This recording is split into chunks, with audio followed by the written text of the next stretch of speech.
दूसरे फेज की जो लड़ाई है वो 122 सीटों पे है और 122 सीटों में से अररिया का 6 सीट। यहाँ पे मुश्किल लग रहा है एनडीए गठबंधन की 2-3 सीट निकलना भी। तो कहीं ना कहीं फारबिसगंज से जो नाराज है बनिया समाज, मंडल समाज, वो नरपतगंज में भी देखा जा रहा है और वो चीज़ सिकटी में भी देखा जा रहा है। वही अगर ब्राह्मण समाज की बात करें तो ब्राह्मण समाज पहले से ही आक्रोश में है। अजय झा, पंडित अजय झा जी का टिकट कटने के बाद पूरे अररिया के ब्राह्मण समाज नाराज है और पंडित अजय झा जी का जिस दिन से टिकट कटा है, अजय झा जी भी बीजेपी के दामन को छोड़े हैं और उस दिन से लगातार वो बीजेपी के किसी भी चुनावी कार्यक्रम किसी भी स्तर पे नहीं पहुंच रहे हैं। तो कहीं ना कहीं ब्राह्मण समाज भी अररिया के नाराज है और ब्राह्मण समाज की अगर बात करें तो एक तरफा बीजेपी को वोटिंग करते थे, लेकिन जिस तरह से पंडित अजय झा जी के साथ वो कफन ओढ़ के जिस तरह से अपने घर पे रोए हैं, तो कहीं ना कहीं इससे भी कुछ प्रभाव यहाँ पे बीजेपी को पड़ने वाला है। बिहार विधानसभा चुनाव 2025 पूरे बिहार में अभी सरगर्मी है और 14 तारीख का इंतज़ार बिहार की तमाम पार्टियां कर रही है। बिहार ही नहीं बल्कि दिल्ली के भी पार्टियां कर रही है, कांग्रेस हो या फिर बीजेपी हो। बिहार में दूसरे फेज को लेकर 11 तारीख को मतदान है, जिसको लेकर पूरे बिहार में अभी तो लेकिन सर्दी का मौसम है, लेकिन इस सर्दी के मौसम में पूरे बिहार में अभी गर्मी का सीज़न चल रहा है।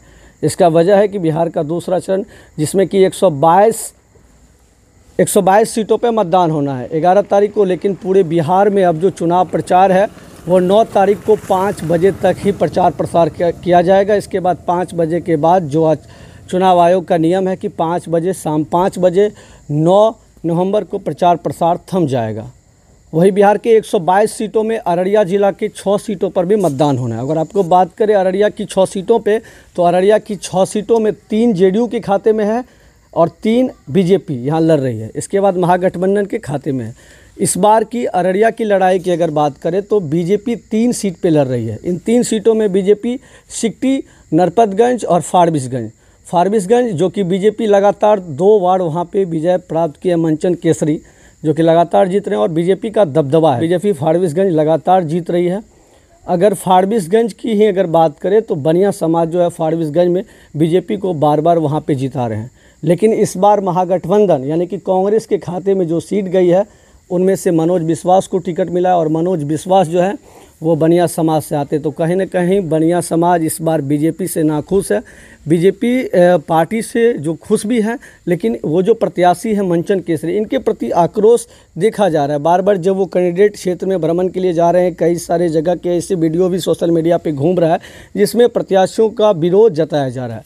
अगर मनोज विश्वास की बात करें, कांग्रेस से हैं, पहले ये आरजेडी से ताल्लुक़ रखते थे, हाल ही में आरजेडी को छोड़कर ये कांग्रेस का दामन थमे और कांग्रेस के दामन के साथ इसको पहली बार टिकट भी मिला और ये फारबिसगंज से इस बार चुनावी रण में है। तो कहीं ना कहीं फारबिसगंज में जिस तरह से बनिया समाज हो या मंडल समाज हो, ये अपनी रुख जो है कांग्रेस की तरफ से ज़्यादा जता रहे हैं। वही अगर बात करें जिस तरह से मनोज विश्वास के प्रति वहाँ पे लोग प्यार जुटा रहे हैं, इसी तरह नरपतगंज और सिकटी यहाँ भी अब बीजेपी का माहौल गड़बड़ा रहा है। तो कहीं ना कहीं बीजेपी का जो 3 सीट है अररिया में, ये तीनों सीट खतरे के निशान पे है और तीनों सीट की अगर बात करें यहाँ लड़ाई अब जाति समीकरण पे हो गई है। वही अगर हम बात करें सिकटी की, सिकटी पे विजय कुमार मंडल जो लगातार वहाँ पे 5 बार जीत के आए हैं, उसकी भी यहाँ पे अब जीतने की जो रणनीति है, यहाँ पे महागठबंधन पूरी जोर लगा रहे हैं इस बार हराने के लिए।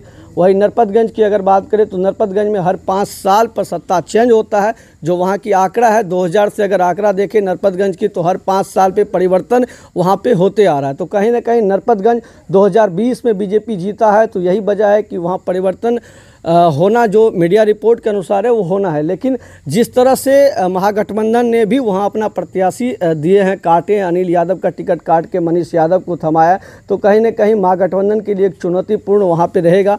लेकिन देवंती यादव बीजेपी से ताल्लुक़ रखते हैं, एक बार 2010 से 2015 तक विधायक भी रही है देवंती यादव, और उसके बाद 2015 में इनका टिकट काट के जनार्दन यादव को दिया और जनार्दन यादव 2015 में हार चुका था वो सीट बीजेपी और अनिल यादव वहाँ पे कब्जा करते हैं। 2020 में जयप्रकाश फिर से बीजेपी की वहाँ पे सत्ता में वापसी होती है, लेकिन 2025 का विधानसभा चुनाव नरपतगंज के लिए भी अहम हो जाता है। फारबिसगंज, नरपतगंज और सिकटी, ये 3 ऐसी सीट जो अररिया में बीजेपी के खाते में अभी भी है। 2020 में इन्होंने जीता है। फारबिसगंज 2020 में जीता, नरपतगंज 2020 में जीता, सिकटी लगातार जीत के आ रहे थे, फारबिसगंज भी जीत के आ रहे थे, वहाँ भी जीता। लेकिन महागठबंधन की 4 सीट अररिया से है। एक रानीगंज जो कि जेडीयू के खाते से अचमित ऋषिदेव लगातार दूसरी बार विधायक बने 2020 में, लेकिन यहाँ भी इस बार रणनीति काफ़ी बदलने वाला है। यहाँ आरजेडी और जेडीयू के बीच कांटे की टक्कर होने वाली। जो मीडिया रिपोर्ट अनुसार आपको बता दें कि 2020 की चुनाव जब रानीगंज में हुआ तो 2323 वोटों से यहाँ से अविनाश मंगलम हारे थे। वही अविनाश मंगलम जो मास्टर थे और उन्हें मास्टर के पद से वो इस्तीफा देते हैं और 2020 में पहली बार आरजेडी से आते हैं लड़ने के लिए चुनाव, और 2025 में भी उन्हें आरजेडी ने अपना विश्वास भरोसा कायम रखा और अविनाश मंगलम को फिर से टिकट मिला है और अविनाश मंगलम इस बार भी रेस में। तो कहीं ना कहीं रानीगंज हो या फिर जोकीहाट की अगर बात करें, जोकीहाट में भी एनडीए वहाँ पे काफ़ी पीछे चल रहा है। जो मंजर आलम को टिकट मिला है, जो पूर्व में विधायक हुआ करते थे और मंत्री भी रहे हैं, वो जेडीयू से उनको जोकीहाट में टिकट मिला है। इस पहले वहाँ पे 2020 की अगर बात करें तो बीजेपी के खाते में वो सीट था, लेकिन बीजेपी इस बार वो सीट पे नहीं लड़ रही है, जेडीयू लड़ रही है। जोकीहाट में मुकाबला की अगर बात करें तो कांटे की टक्कर भाई बनाम भाई के बीच है, शहनबाज वर्सेस सरफराज के बीच है। तो कहीं ना कहीं दोनों भाई मैदान में हैं। एक भाई जन स्वराज से है, उसके बाद दूसरे भाई जो है वो आरजेडी से हैं। तो कहीं ना कहीं वहाँ भी कांटे की टक्कर की लड़ाई होगी और दोनों भाई अपने मैदान पे है, दोनों भाई के बीच ही लड़ाई होगी। अगर हम अररिया की बात करें तो अररिया की सीट एकदम रास्ता साफ है। कांग्रेस 2020 में भी वहाँ पे जीता है और जिस प्रत्याशी को कांग्रेस ने 2020 में लगभग 40,000 से अधिक वोटों से हराया है, उसी प्रत्याशी को जेडीयू ने फिर से टिकट 2025 में सगुप्ता अजीम को थमाया है। तो कहीं ना कहीं अररिया की सीट, अररिया विधानसभा सीट भी एनडीए गठबंधन के लिए जीतना नामुमकिन लग रहा है। तो कहीं ना कहीं अररिया की 6 विधानसभा सीट पे एनडीए गठबंधन का स्थिति बहुत ही खराब है और अररिया से 6 विधानसभा सीट है। अगर इस तरह से अगर बात करें, बगल की त्रिवेणीगंज की बात करें तो त्रिवेणीगंज जो कि सुपौल जिले की विधानसभा एक सीट है और त्रिवेणीगंज वहाँ भी आरजेडी का प्रत्याशी संतोष सरदार 2020 में महज 3100 वोट से हारे थे और आरजेडी ने फिर से उन पर विश्वास जताया है और फिर से वो मैदान में है संतोष सरदार, और संतोष सरदार का भी वहाँ से जीतने की रास्ता साफ है इस बार। हालांकि जेडीयू ने वहाँ पे प्रत्याशी जरूर बदला है। वीना देवी जो थी उनकी टिकट काट कर वहाँ पे सोनम रानी को टिकट थमाया है। सोनम रानी जो कि जिला परिषद है, उनके लिए भी वहाँ पे जीतना काफ़ी टफ होगा। तो कहीं ना कहीं त्रिवेणीगंज भी आरजेडी के खाते में जा सकता है। कल शाम 5 बजे तक प्रचार प्रसार चलेगा और उसके बाद जो माहौल होगा 10 तारीख का पूरा दिन और रात, प्रत्याशी तो चाहेंगे ही क्षेत्र में जनता को लुभाने का, लेकिन वो लुभा नहीं पाएंगे। चुनाव आयोग का जो निर्देश है कि चुनाव से पहले 48 घंटे पहले ही प्रचार प्रसार थम जाता है और जो क्षेत्र में अलग अलग पार्टियां हैं वो प्रचार प्रसार नहीं कर सकते हैं। ना ही आप झंडा लेके चल सकते हैं, ना ही गाड़ी लेके चल सकते हैं, ना ही हॉर्न बजा सकते हैं। ये सभी चीज़ें जो है बिहार में 122 सीटों पे जो 11 तारीख को मतदान होना है, ये 9 नवंबर को 5 बजे थम जाएगा प्रचार प्रसार। इसके बाद जो लड़ाई होगी वो वोटिंग के लिए होगा और वोटिंग 11 नवंबर को होगा। आपसे हमारी अपील है कि 11 नवंबर को पहले मतदान करें, फिर जलपान करें और लोकतंत्र को मजबूत बनाने के लिए वोट आप किसी भी पार्टी को करें, किसी भी प्रत्याशी को करें, लेकिन मतदान केंद्र पर जरूर पहुंचे और 11 तारीख को याद रखिएगा सबसे पहले करिएगा मतदान, फिर जाइएगा आप जलपान करने के लिए। और 11 नवंबर को लोकतंत्र को सुंदर बनाने के लिए लोकतंत्र का ये महापर्व जो कि 11 नवंबर को दूसरे चरण में बिहार में जो चुनाव है, और बिहार में 2 ही चरण में चुनाव इस बार है। पहला चरण समाप्त हो गया और पहला चरण में जिस तरह से वोटिंग हुआ है, बम्पर फार वोटिंग हुई है, उसमें 65.08% मतदान हुआ है। तो कहीं ना कहीं पिछले साल 2020 और 15-10 की अगर बात करें तो उससे अधिक वोटिंग हुआ है, 10% अधिक वोटिंग इस बार बिहार में हुआ है। ये यही बताती है या तो नीतीश और मोदी की जीविका योजना जो कि महिलाओं को मिली है 10-10 हज़ार रुपया, या उनके तरफ से ये मतदान ज़्यादा हुआ है, नहीं तो तेजस्वी यादव को बिहार को मुख्यमंत्री बनाने के लिए यहाँ की जनता तैयार है। क्योंकि वो रोज़गार की बात कर रहे हैं, लगातार कर रहे हैं। अपने ड्रीम में उन्होंने बता रहे हैं घोषणा पत्र में कि लगातार हम रोज़गार की बात कर रहे हैं, और पूरे बिहार में उन्होंने कहा है कि हर परिवार में एक सरकारी नौकरी देने की बात कही है। तो कहीं ना कहीं ये दो ही चीज़ हो सकता है। जिस तरह से पहले चरण में मतदान हुआ है, 65% से अधिक मतदान हुआ है। इनका एक ही मकसद है, या तो नीतीश या मोदी या फिर से तेजस्वी। तो कहीं ना कहीं अब दूसरे फेज की जो लड़ाई है वो 122 सीटों पे है, और 122 सीटों में से अररिया का 6 सीट, यहाँ पे मुश्किल लग रहा है एनडीए गठबंधन की 2-3 सीट निकलना भी।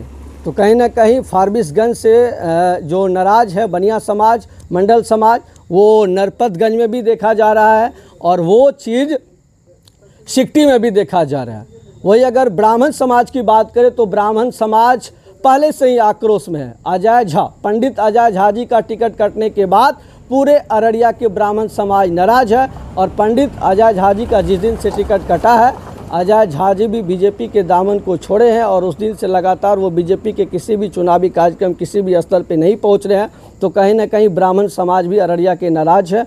और ब्राह्मण समाज की अगर बात करें तो एक तरफा बीजेपी को वोटिंग करते थे, लेकिन जिस तरह से पंडित अजय झा जी के साथ में वो कफन ओढ़ के जिस तरह से अपने घर पे रोए हैं, तो कहीं ना कहीं इससे भी कुछ प्रभाव यहाँ पे बीजेपी को पड़ने वाला है। लेकिन आप याद रखिए कि 11 तारीख को पहले करें मतदान, फिर करें जलपान, और बिहार का ये लोकतंत्र का महापर्व में आप भाग लेना ना भूलें। अब मतदान केंद्र पे पहुँचिए और सेल्फी लीजिए मतदान करने के बाद, और हमारे आप व्हाट्सएप नंबर जो नीचे में आपको पट्टी में दिख रहे हैं उस पर आप भेज भी सकते हैं। आपकी हर एक तस्वीर हमारे चैनल पे लगातार अपलोड होते रहेगा। और देखिए 11 तारीख को क्या होता है, कितना अधिक से अधिक मतदान कीजिए। जिस तरह से पहले चरण में 65% मतदान हुआ, इस रिकॉर्ड को भी अगर बिहार तोड़ेगा तो एक कहीं ना कहीं कायम रहेगा। और 14 नवंबर वो दिन है लोकतंत्र का बिहार के लिए, जो 5 साल निर्धारित करेगा कौन बनेगा बिहार का मुख्यमंत्री। 14 नवंबर को तय है जो जाएगा कि बिहार का अगला सीएम कौन होगा। 14 तारीख का इंतज़ार बिहार ही नहीं, अमेरिका के बैठे, इंग्लैंड में बैठे लोग जो बिहारी हैं, जो बिहारी नहीं भी हैं, वो भी इंतज़ार कर रहे हैं 14 नवंबर का। और 14 नवंबर को पता चल जाएगा नीतीश कुमार बा या फिर से बिहार में नीतीश कुमार रहेंगे या फिर बिहार में बदलाव होगा। तो कहीं ना कहीं 14 तारीख का इंतज़ार सब यहाँ पे लगा के बैठे हैं। बिहारी ने बल्कि दुनिया के लोग की नज़रें इस समय बिहार में हैं।